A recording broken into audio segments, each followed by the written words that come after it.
Good afternoon, Professor Spooner. How are you on this very warm day? Yeah, good afternoon, Frank. I'm fine, thank you. I don't mind the heat. If I wasn't here, I'd be in India where it would be warmer. But it's certainly going to be unusual for Philadelphia. Although I must admit, when the first year I came to this country, I was absolutely amazed after English weather Oh, I at bet. the summer climate. And you, Anyway, there's been a lot written recently in the news, mainly in The Economist, but I've seen it in other places as well, about what's happening to political parties. And we've mm, talked about organization before, and we've talked, I think, to some extent about democracy before. But I don't think we've talked about political parties. And you don't hear much about political parties. And after all, it's not obvious or straightforward, trying to understand why democracy now depends on political parties, but it does. And if the political parties don't work, then the governments aren't going to work, I think. And it's very interesting that I've never seen a textbook on political parties, or even a book or any significant publication that sets out to explain why modern bureaucratic parliamentary systems depend on political parties. that's Um, a very interesting observation because when you think about democracy, you immediately go to one man, one vote, and yeah, you don't realize what everybody knows is that inserted in between the one man, one vote and actual rule is this firewall of political parties. And yeah.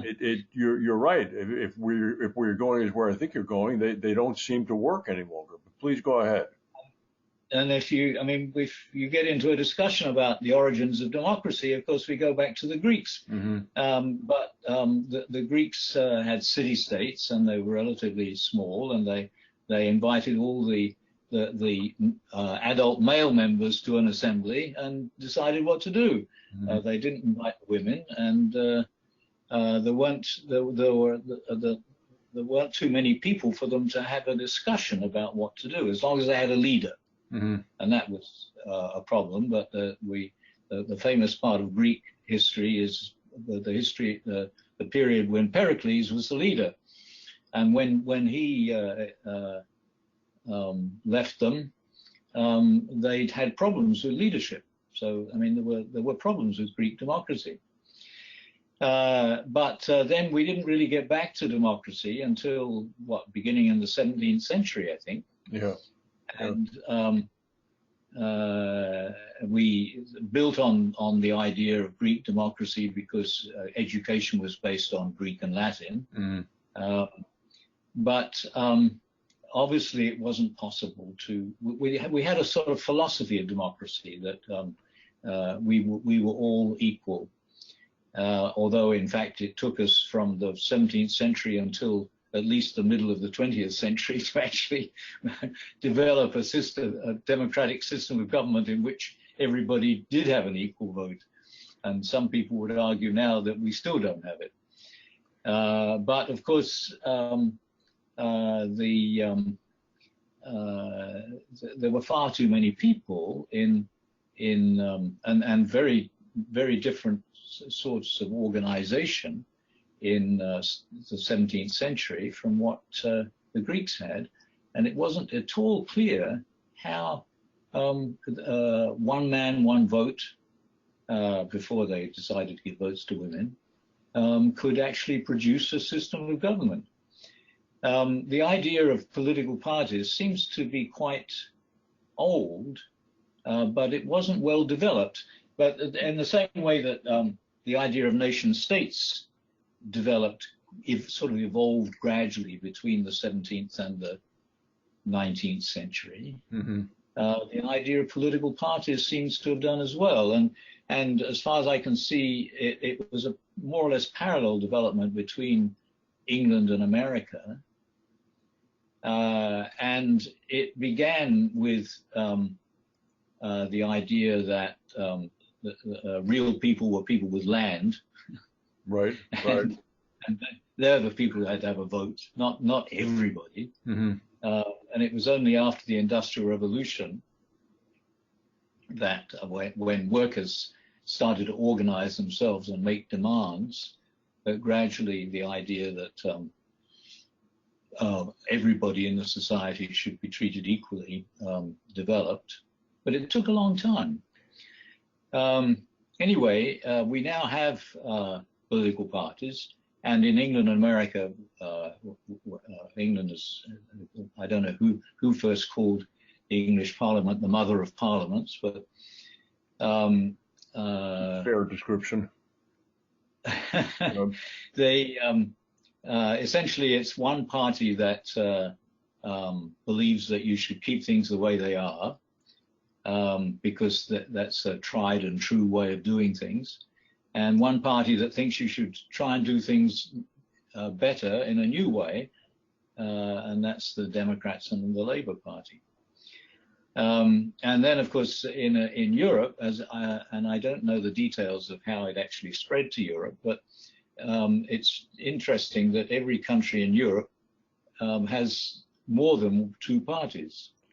And the democratic system that doesn't work so well with more than two parties as ours has done until recently with just two parties. So is the failure of political parties more to do with the fact that they're not inclusive enough to encompass everybody's opinions, or is it perhaps more of a hijacking of the purposes of the respective parties? Well, I think the problems at the moment are that there's too much division of interest within each of the two parties. Okay, I can accept that. That's certainly the case in this country. And it's, I mean, that's the problem with Brexit. Mm-hmm. Brexit is killing the British system. And nobody has any idea how it's going to be resolved, and it's got to be resolved soon somehow. Otherwise, there's going to be some serious problems for everybody that will have to do with the trade and budgetary relations within the country and between the country and Europe. So there are serious problems, but it's no longer, whereas it up until not so long ago, it was possible to marshal everybody under one or two systems of developing a solution to a particular problem. Now that doesn't seem to be possible at all. Well, you just touched on a key point there, that marshaling. If you substituted another verb or two into the direction of discipline, party discipline, the party discipline has broken down. The United Kingdom was famous for that, certainly in comparison to the United States. But what happened with Labour that led to the spawning of the what was Nick Clegg's party? I can't remember. It was a spin-off from Labour. And then what's happening now in the Conservative Party with the divisiveness there. And that kind of top-down leadership doesn't seem to any longer be in effect. And it's never been in effect here in this country. Yeah. Well, I think that I mean, my explanation of this is that it has to do with the way the society in general is changing. And so the society I live in now is, in ways that I'm very aware of, very different from the society I grew up in. Mm-hmm.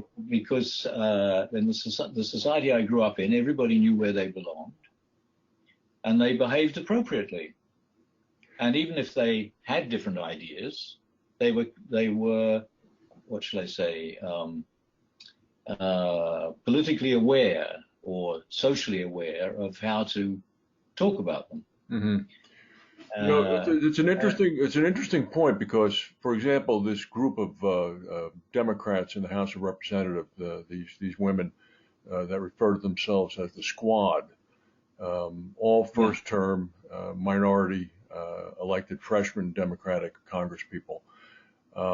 I worked in the Congress back in the 80s as an aide.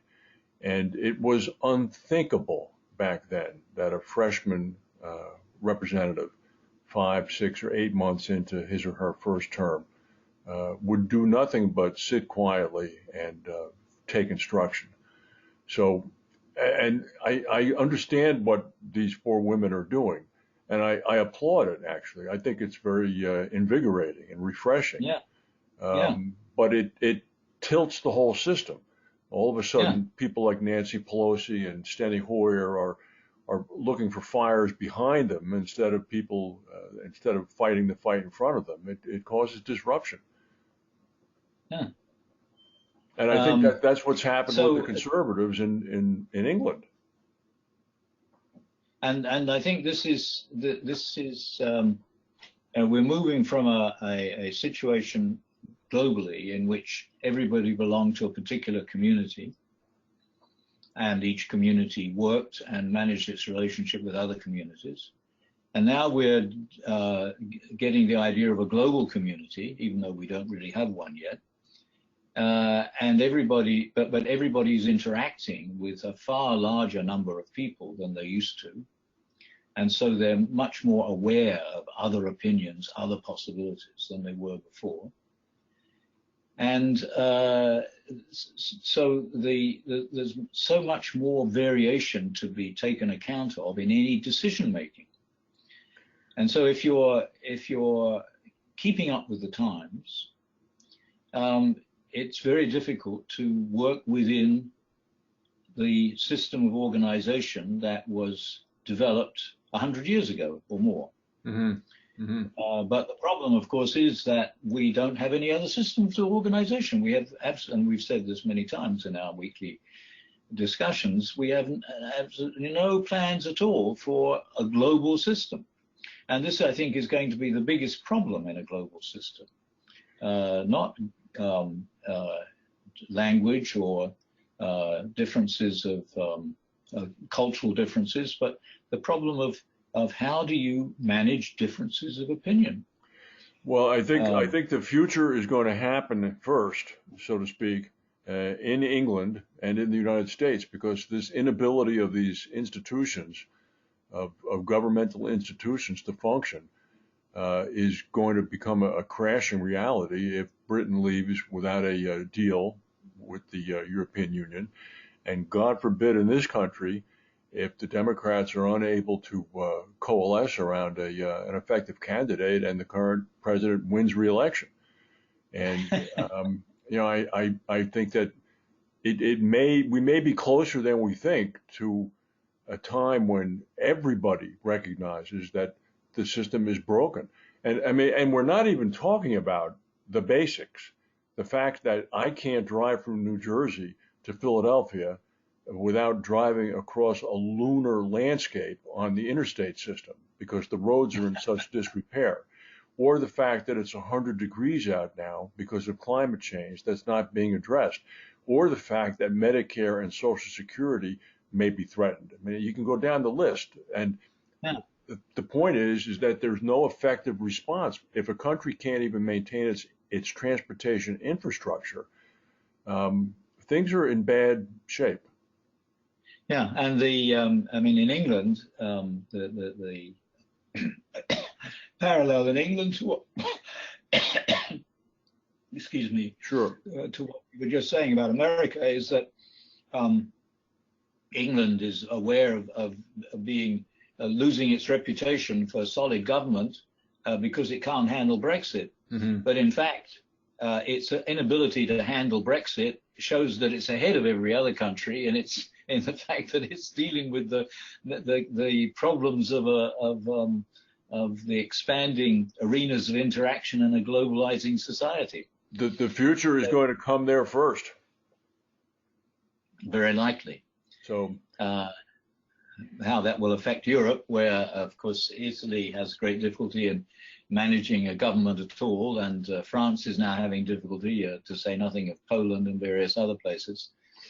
And even the Germans, who tend to be very efficient, are a little bit unsure of themselves at the moment.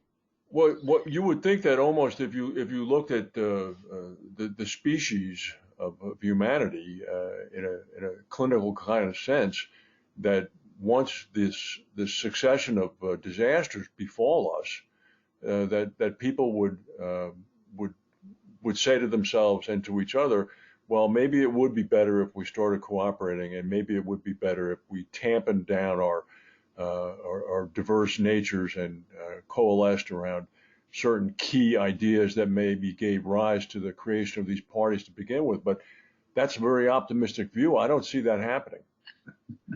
Well, if it's time for us to finish, let me finish on an interesting note. That there's been a lot in the news recently in the National Geographic about the fact that the way we relate to each other is basically the way that chimpanzees relate to each other. And we're still primates, and we haven't actually made much progress. Well, they may be ahead of us in some things. So, all right. Well, Professor Spooner, thank you very much for your time. I hope you managed to keep cool today. Thank you very much. Bye. Okay. Bye. Bye.